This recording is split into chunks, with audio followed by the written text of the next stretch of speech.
Hey, what's up? For this video, hindi po muna tayo gagawa ng unboxing or any gadget na ipopromote natin. So for this video, ay tuturuan ko po kayo kung paano magiging maganda yung background ng mga videos natin. Like, magbablog tayo. So,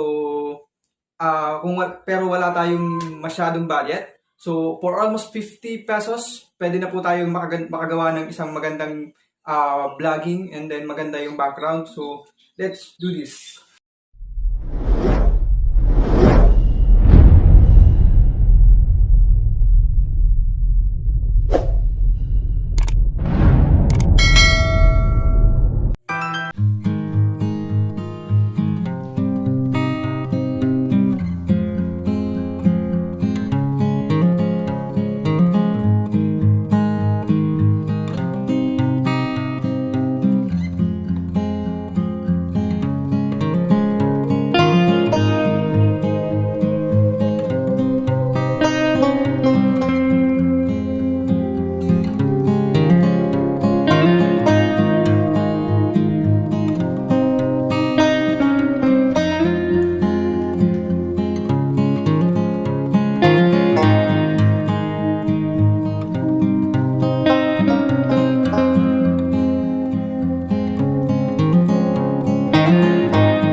Liwanag to.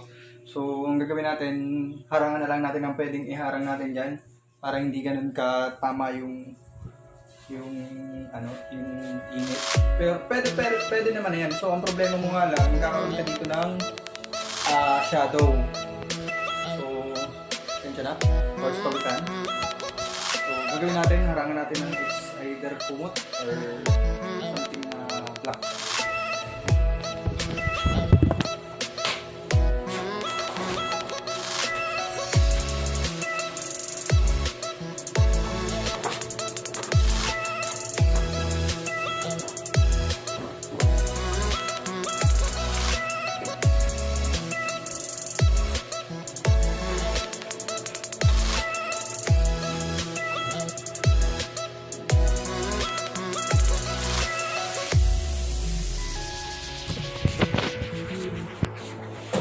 Ayun, medyo nabawasan.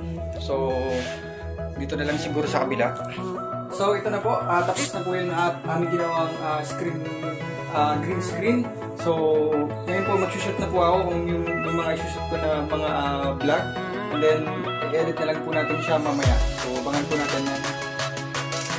And then, yun. So, pagkatapos po natin na makapag-set up ng green screen, and then, pag nakapag-shoot na po tayo ng ating video, so, ngayon, ang gagawin po natin is,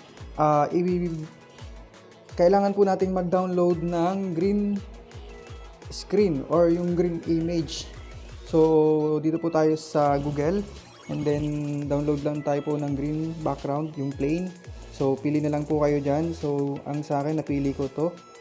Usually naka-download na po naman yan, so kayo na po yung bahala kung ano yung gusto niyo nung piliin sa mga green, basta po yung plain. So, and then pagkatapos po nyan, download din po tayo nung background na gusto natin, like for example gaming studio. So punta po tayo sa image, so naka-download na rin po naman yan, so kayo na po yung bahala kung ano yung inyong pipiliin. So ang napili ko po ay ito. So yan po yung ginamit ko na background. So, save din lang po natin niya. And then, punta na po tayo sa Kinemaster. So, dito po tayo sa new project. And then, 16:9. And then, ang first step po na gagawin natin is yung dinownload natin na plain na green. And then, ito yung plain screen. And then, yan. Babain lang po natin para masakop niya lahat yung mga videos na gagawin natin. And then, layer. So, media ulit. So, ngayon po, insert po natin yung ginawa nating video. Ayan. So, pwede na po ninyong i-full yan.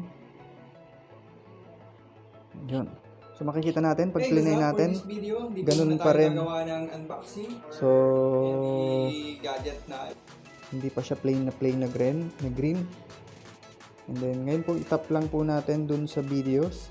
And then, hanapin po natin yung chroma key. Enable lang po natin yan. And then, set up na, kayo na po yung bahala na mag-timing yan. So, pwede na po natin bagu-baguhin. Ayan. Ayan. So, try po natin. Play. I-promote natin. So, for this Ayun, video, green na siya. And then, ngayon po, isave lang po natin. Export na po natin yan. Export.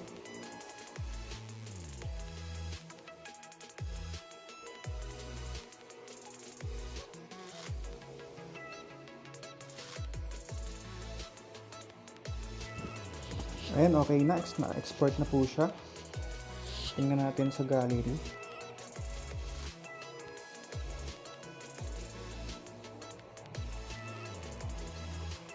Hey, baza, for this Ayan, okay video, hindi po muna tayo gagawa Nasa gallery na siya.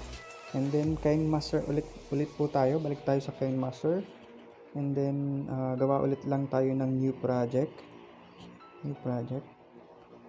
And then, 16:9 ulit. And then, media. So, ngayon naman po is, punta po ulit tayo sa download. So, ang unang i-click naman po natin yung background na gusto natin sa video natin. So, akin ito. So, ganun lang po ulit. Same process. And then ngayon, ang i-insert naman po natin dito sa layer is yung media, yung huli natin na ginawa. Yung ginawa natin kanina, yung in-export natin, ito siya. And then i-full lang po ulit natin. And then ngayon, same process din po.